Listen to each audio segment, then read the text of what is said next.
bareedduu addunyaa.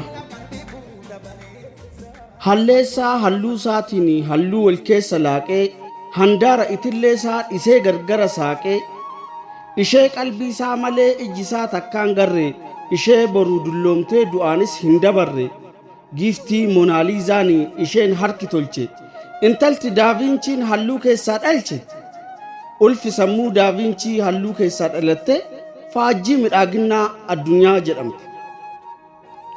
Tan takkaa seeqattee kaaruu isheen agarre tan takkaa dubbattee amala isheen barre tan takkaa ol kaatee dhaaba ishiin madaalle osoo takkaa deemtee ejjeta ishiin laalle bareedduu addunyaa jedhamuun mogga'uun gonfoo midhaaginaa jaarraattiin fulla'uun safuu na jechisiise. Safuu warra sanaaf warra dibbee reebee maqaashii ol kaaseef safuu nama sanaaf bareedduu addunyaa kan jedhee moggaaseef. Suuraan itille irratti halluudhaan kaafamte ulaagaa maaliitiin faajjii bareedinaa addunyaa jedhamte. Onnee goota kamiitu isheen booji'ame jabaa kamtu laalee simboo isheen moo'ame eenyuun naatoo isheetiin jaalalaan dhamaafte jiraa foolee isheetiin kan araada baafte silaa teessoo irraa takkaa ol hin kaatu namni arge jiraa gajjallaan koomeeshii maal akka fakkaatu. Anis bareeduu isheef akka ragaa ta'u naafaa fi fayyaan ishee dura addaanaa ba'u yookaan nan falma.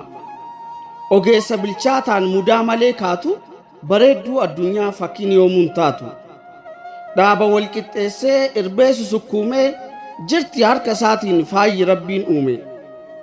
Faaya aadaan faayamtee tan shambaa rambaa jettu fakkiin fannoo irraan buune ishee caaluu hin dandeettu. Akka hin caalle immoo ragaan mirkaneessa jedhee ola seenuun dinqa seenaa keessaa galmee seenaa saaqee gaafan sakatta'u bareedni baay'eedha kan seenaan laakka'u. Faajjiin midhaaginaa soorri ijaaf qalbii kanneen nu garsiisan raajii harka rabbii. Hangafaaf quxisuun aadde moonaaliizaa hedduu du'aan dabree garaa dachii ciisa. Tokkoof lamaa miti warri maqaa isaanii galmeen seenaa baate lookoowwan dabareen duutee biyyeen nyaate.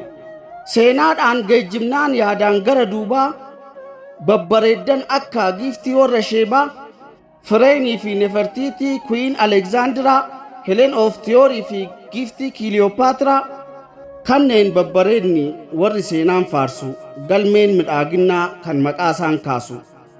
Hunda caalaa immoo bareedduu Oromoo Bilillee Mahbuubaa tarree midhaaginatti hunduu ishii duuba.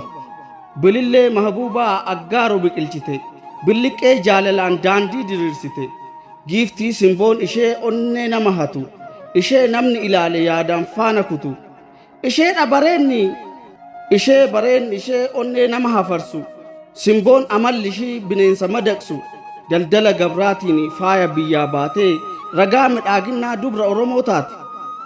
Faajjii midhaaginaa taatee fiixee yaabdee giiftii simboo isheetiin mootii jilbaan dhaabde isheedha bareedduun qawweef zinnaar isheen jabaattiin boojitu booji'amaa malee hundaaf hin mul'atu.